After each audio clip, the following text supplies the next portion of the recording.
Folks, welcome back to another edition of the Cheltenham Run-In Series.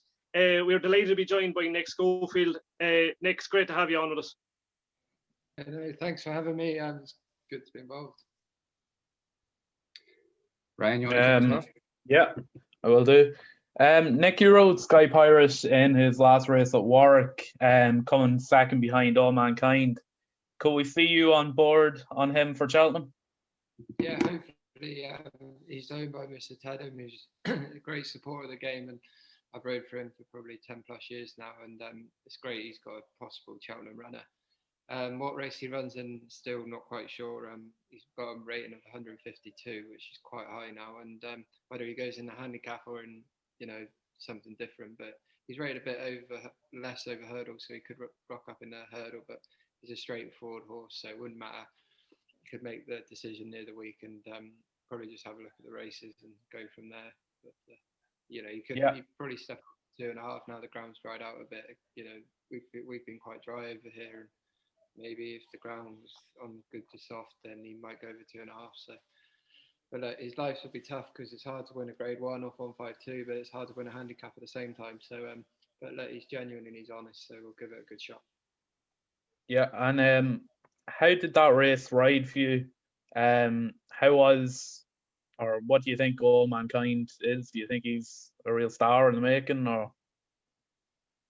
He's a freak. I thought he was beatable before the race, but after racing against him, he was making bullets and mistakes, and didn't even look that bad on telly. But from where I was seeing it, he was moving the board half up the fence, and he was still gaining lengths at the back of it. And he's a one-trick pony. He goes out there and does his thing, but he seems to make real bad mistakes, but it doesn't slow him up. He keeps going, and he's gone from straight to flank. I'd say he's improved the fences. He looks a better horse this year than last year, even. So, but Shiskin looks proper horse to me. He's a proper animal and jumps properly and does everything. But All Mankind, and we'll have to go some to catch him. Would you rule out an Ergamine? Don't know. It's actually rocking up to be a good race. Beginning of the year, you'd probably be looking at it, thinking what would come through. Would Shiskin be as good as over fences? But yeah, it's probably one of the races to looking forward to the most. Yeah, and Nick, could you walk us through, I suppose, your daily routine? What goes on in the life of Nick Schofield? When I'm racing or when I'm off? Either. Well, when you're racing, on a race day. On a race day, you wake up 5:30, 5 o'clock to go riding out, have a coffee, bowl of cereal if you haven't got light in the day, and get in the car. All the trainers over here are all spaced out, so I don't ride out for one particular trainer every day. So you'd usually be driving an hour or an hour and a half every day to go and ride out before you go racing. And so you just go there, ride 2-3 lots, whatever it may be, depending on what time you're in the afternoon, and then go off racing. Probably have a coffee on the way, bite to eat, and have your rides, and drive home and have a pizza or whatever it is, and a drink, and then go to bed and do the same the next day. Celebrate a win, best case scenario. Yeah. It's not that exciting. Everyone thinks it's a great old life, but it's not that great. It's really interesting to actually hear that, because you don't really, I suppose, hear the inside life of a jockey too often. No, it's tough, Yeah. Alan, I'll pass you over to Alan. Yeah, Nick, just your girlfriend and fellow jockey Hayley Turner. I actually seen a photo captioned from a hospital bed where she had said break a leg, so you did. Can you tell just our viewers on what happened at Fontwell in a freak collision back in November? I had a few rides that day. It was all going right. I had a winner early on and finished. It was a 2-mile handicap chase and pulled out. Was undoing my breast girth. Just come back to walk after the race. Finished 4th or 5th, I think. And horses down Skelton's fell 3 out of Bridget Andrews, and I had no bridle on, and obviously it was a fair way behind us and was run up loose. And as we were walking to go back off, the horses galloped loose, slide on into mine, and I obviously my leg was stuck in the middle of the two horses that collided like that, and my leg was stuck in it. Broke my tib and fib in 3 different places, and I was just sat on the horse like, what do I do here? I thought I was being soft to begin with. Like, is it just a bang? Because like, it just had a bang off another horse, and then gradually the pain, I just slid off and was unable to weigh in. But yeah, it was.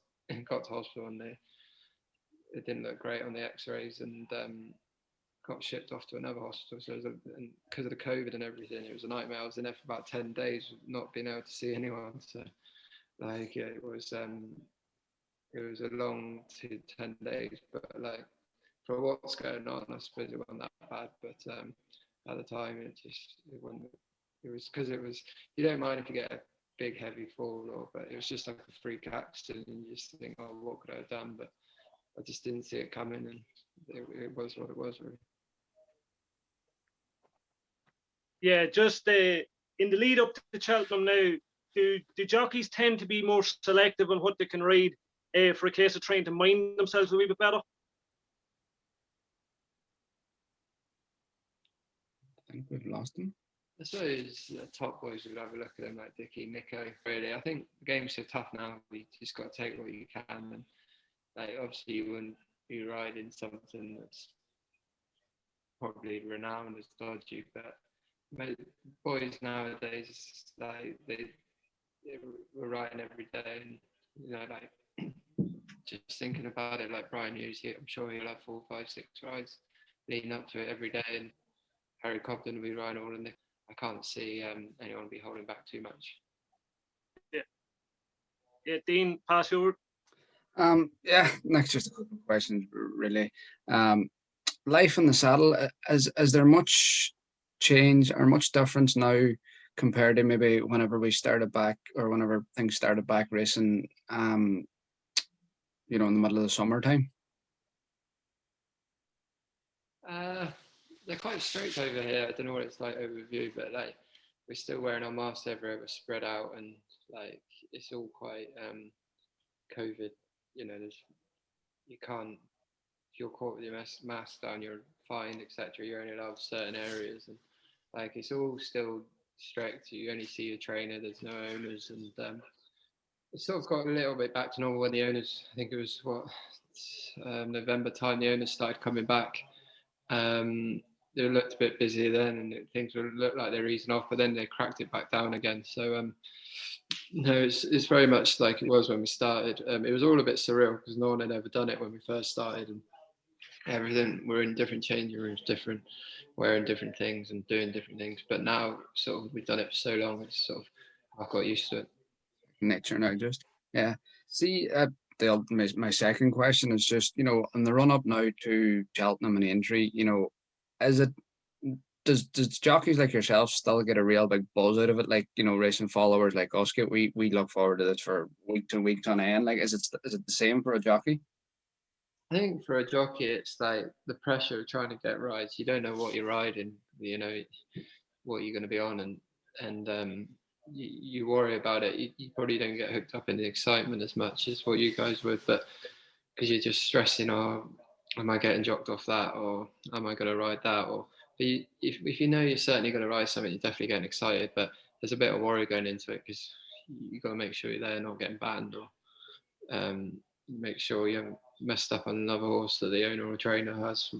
So they drop you off for the day, and want a bigger boy, but so it's a bit of like, you worry about it and that much, and to be honest, you don't get excited until you're sort of there. But well, I don't anyway. I just try and day by day basis and see how it goes. Yeah, and like in light of recent situations, like what's your view on social media surrounding jockeys and racing figures? And I'm not speaking about the Gordon Elliott incident, just in general. Like, how do you find it? Like, do you find it some days where, if you've maybe thought to yourself, oh, I haven't been at my best there, and do you get people messaging you, and like you see with footballers and that nowadays? Yeah, I come off it for a bit, but like, I don't think you know when yourself, and you laugh at it when you see it, but like, you read it out to the other lads and just have a bit of crack about it. But like, I feel I think it helps. Like you look at Oisin Murphy on the flat, Tom Marquand, Kieran Fallon, like they use it well, and I think it does promote them and make, to the wider audience, and probably promotes their trainers as well. And if you use it in a good way, I suppose it does help you. But like, yeah, I do think it's good, but it does have its negatives, and you can also say, although it helps them, like Ryan Moore's never had it, and it's never stopped him riding all those winners. So like, there's no right or reason to it. It's just whatever works for you, really. Yeah, and just finally for me, is there a particular horse or that you would like to, or that you're looking forward to either seeing or riding at Cheltenham?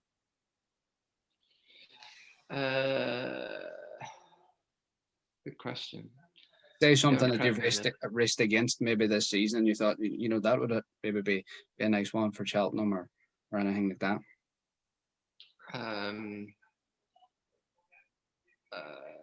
Geez, you really got me there. I actually like Neil's Soaring Glory, the one that won the Betfair Hurdle. I watched him the whole season, and to win that Betfair Hurdle was very impressive. He looked real good that day, and he looks a real nice horse. And if he goes to the Supreme or the County, he looks a proper animal, and he could be like one that's a bit under the radar. Like forgetting Shiskin. Obviously, if you're a jockey, you'd love to ride Shiskin or something like that. But yeah, I just think he could be one under the radar. Yeah. Any of the Irish horses, like any of Willie's, you wouldn't mind getting excited all of them. Well, Wally's a jockey down now, so hopefully you never know, you might get called upon there. I'll just pass you back to Ryan now. Thanks for that. You rode for Paul Nicholls in the past. That must have been some experience. Is there any, I suppose, memory in Paul Nicholls' yard that stands out to you, or did you learn anything that you maybe thought you wouldn't learn?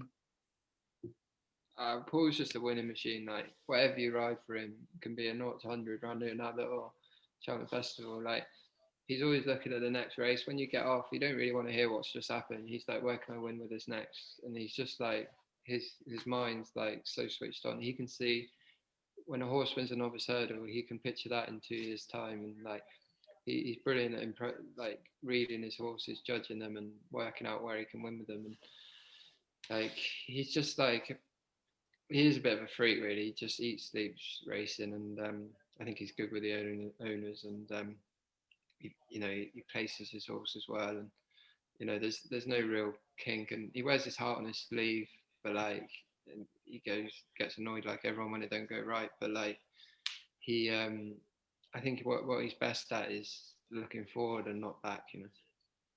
Yeah. I suppose if you were to ride one current Irish horse, what would you be on? What's that good thing in the novice? Willie's, that one round. Monkfish. Leopardstown. Yeah, I really think it's between either Monkfish or Envoy Allen. I think they're the most obvious ones, aren't they? You have won at Cheltenham before, so you've been there and done it. Do you think this year, without fans, it'll have a completely different feel to what it normally would? I think so. Like, it's not going to be the same with no crowds, obviously, but like, it's still hard enough. And I think people within racing will appreciate what it takes to win there. But I suppose you won't appreciate the magnitude of what you've done because there won't be the people there roaring. But it's still going to be the same racing. It's going to be it'll be just as tough as ever, if not harder. But it's certainly, obviously it's not going to be the same. And it's going to be, but at least it's going good. Yeah, that's it for me. Alan, I'll pass. Yeah, Ryan, you mentioned Nick's Cheltenham winner. Just talking about Hunt Ball, Nick taking a trip down memory lane to 2012. What sort of a buzz did that actually give you, considering that horse's progression through the season? Yeah, it's unreal. Like, because he come from nothing. They paid a few grand for him, and like Kieran Burke hadn't had a proper horse at the time, and he won 6-7, was it, on the bounce. And you go to Cheltenham favourite, and the owner's piled on him with Paddy Power, and he's talking, telling everyone. And I remember walking into the paddock, and your man's gone to me, and actually not. The owner's like, whatever you do, don't get brought down. This thing wins a minute. Just do not get brought down. And you're thinking, why are you testing fate? Do you know what I mean? Like, why did you put that in my head? And I've gone about 4 wide the other way just so I don't get brought down. But like, he was right. Like, he was the best horse. He was probably on at that year. He was a graded horse in a handicap, and I think he had 12-4 or something. Like, he went around there, and like, it's probably always the novice handicap back then was a 0 to 140, and it's probably the weakest race of the year. But like, he was a bit better than that, and he went to run in the bowl, ran very well over 3 miles the next time in a Grade 1. So like, he was effectively a Grade 1 horse in the handicap at the time. Yeah, just I spoke to you as well for Bar One Racing just on the jockey Q&A. We figured out a little thing where you were the first jockey to win on both Paisley Park and Black Courtin. Just a question on them: did they feel as good as they turned out to be when you won on them? I remember I was actually speaking to Barry Fenton the other day, and we were talking about Paisley Park, and he ran me up on the way to Hereford. It was like 4 meetings on Cheltenham was on that. It was like 4th meeting down at Hereford, Maiden Hurdle.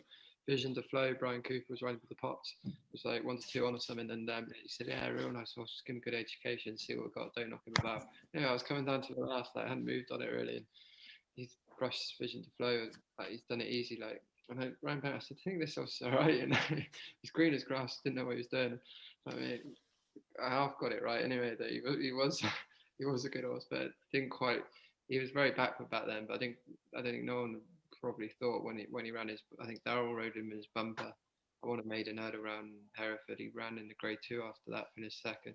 But like, he was so bit green, but he didn't really know what you had. But pennies dropped with him now, and like, he's won a world hurdle, so might be a bit tougher this year if they all get there, and depending on what Willie and Gordon run or Henry runs in it. But like, he's done nothing wrong, has he?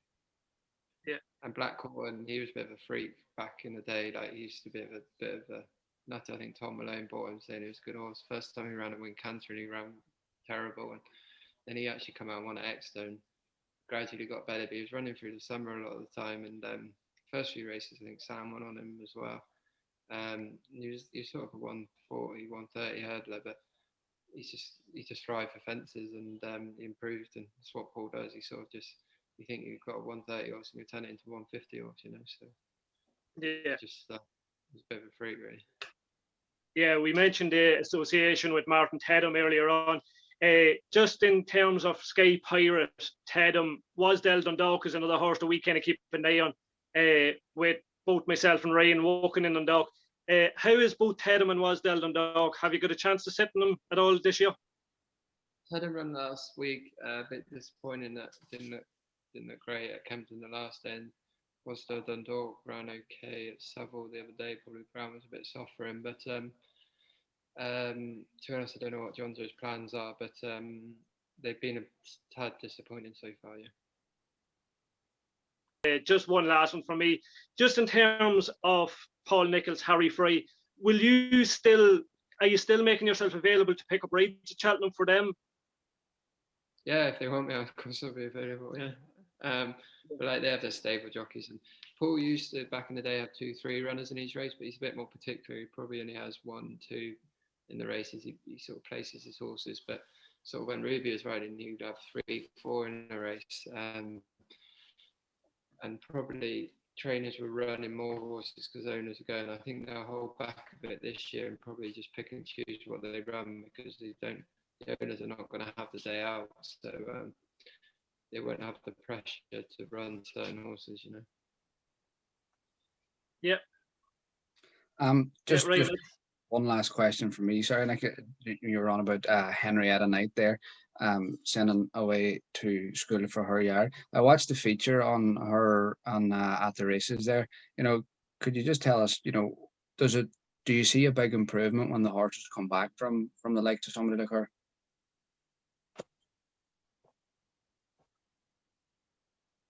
Yeah, to be honest, I've never been there.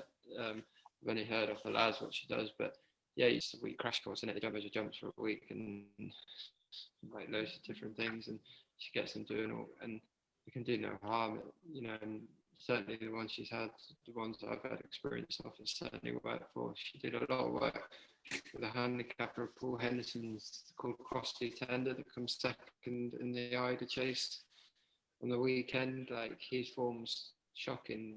Like last year, she had him up there for a week, saw that I was jumping. I think he's gone four now this year.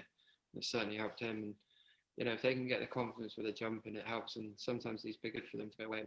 You know, all she does is jump them. It's just basically a little crash course, and she seems to sort them out and do a lot of loose scoring and different things. So I'm sure it does no harm anyway. Yeah, perfect, Ryan. Yeah, that's it for me anyway. You boys done? Yeah. Yeah, I'm Yep. happy.